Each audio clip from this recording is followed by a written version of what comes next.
Hey everyone, and welcome! I'm your host, Juliana Las Cañas, a 20-year-old SSU student. Today, we're diving deep into the world of podcasts, exploring the highs, lows, and everything in between. We'll uncover what makes them tick and what can sometimes cause headaches. Joining me today to share their diverse experiences, and they are Grace, Anna, and Mia. Let's hear from our amazing panelists, starting with Grace.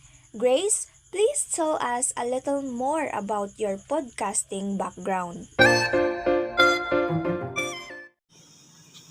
Magandang hapon po sa lahat. Ako nga po pala si Grace, 21 years old, isang senior sa SSU majoring in communications. 2 taon na po akong masugid na tagapakinig ng podcast at tinutuklas ko po ang iba't ibang genre mula sa true crime hanggang sa comedy. Ang favorite ko pong podcast ay ang Crime Junkie dahil sa mapang-akit nitong mga kwento at malalim na pananaliksik. It's really well produced. Hello, I'm Anna Rose, 21, also an SSU student.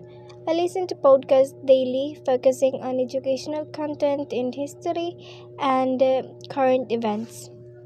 Along with the music podcasts, I'm particularly interested in podcasts that use effective sound design like The History of Rome, which makes even complex topic engaging.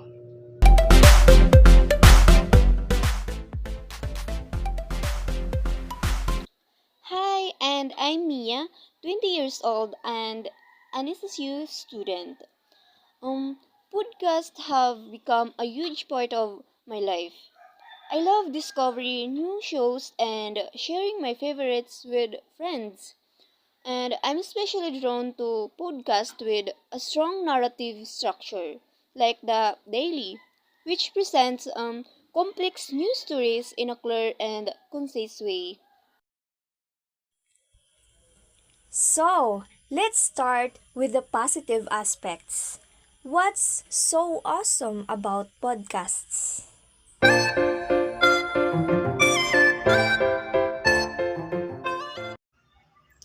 Malaking bagay talaga para sa akin ang kadalian ng paghahanap ng mga podcast. Sobrang dali lang maghanap ng podcast tungkol sa kahit anong paksa at madali mo rin itong mahanap sa iba't ibang platform kagaya ng Spotify, Apple Podcast at YouTube. Napakasimple at napakadali nito.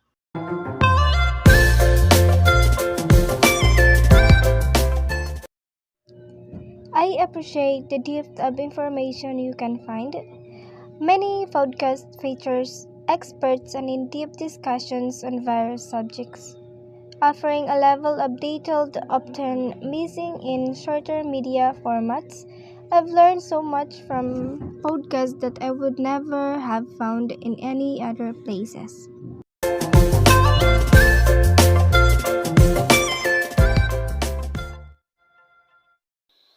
The personal connection is unmatched. It feels like a direct conversation, fostering a sense of community among learners and with the host. For example, I joined online forums for some of my favorite podcasts, and it's been a great way to connect with other fans.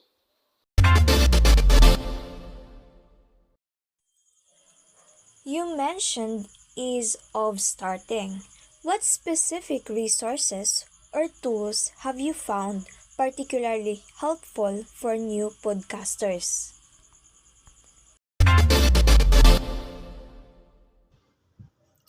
Ace of starting? Oh, that's a great question. I think one of the coolest things about podcasting ay kung gaano mo ito kadali ma-access. You don't need a ton of fancy equipment to get started. Maraming editing tools dyan gaya ng Audacity na napakadaling gamitin. At puno ang internet mga tutorials so you can learn the ropes at your own pace. It's really empowering to know you can create something awesome without breaking the bank.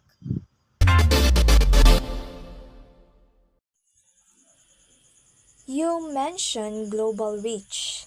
Have you noticed any cultural differences or unique perspectives from international podcasts?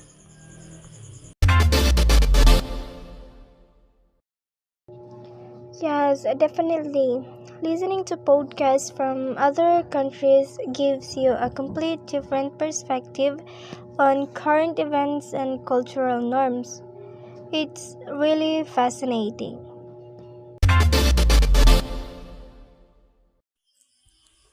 You mentioned the personal connection. Can you give a specific example of how a podcast has fostered a sense of community among listeners? Oh, sure.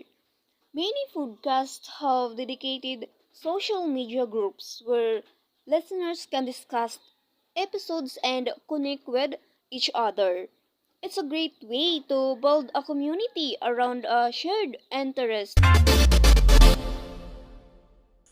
Now, let's discuss the challenges. What are some drawbacks? Honestly, nakaka-overwhelm talaga yung sobrang dami ng podcast ngayon. Parang naghahanap ka lang ng specific na kanta sa isang napakalaking playlist. Alam mong nandun siya, pero sobrang tagal mo siyang mahahanap. I mean, sobrang dami ng content. Paano mo nga ba malalaman kung saan ka magsisimula? Nakakaubos talaga ng oras ang paghahanap ng mga bagay na gusto mong pakinggan.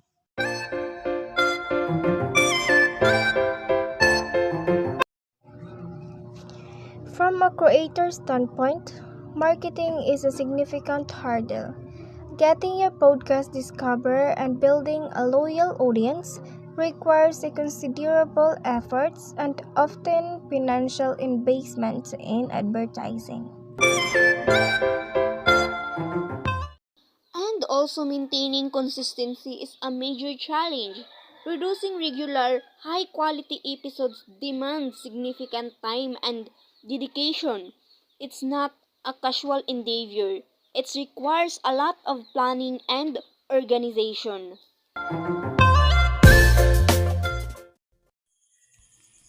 You mentioned marketing.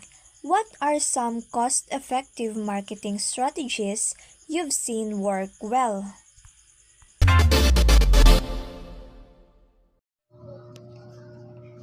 Social media engagement and collaboration with other podcasters are great ways to reach a wider audience without spending a lot of money.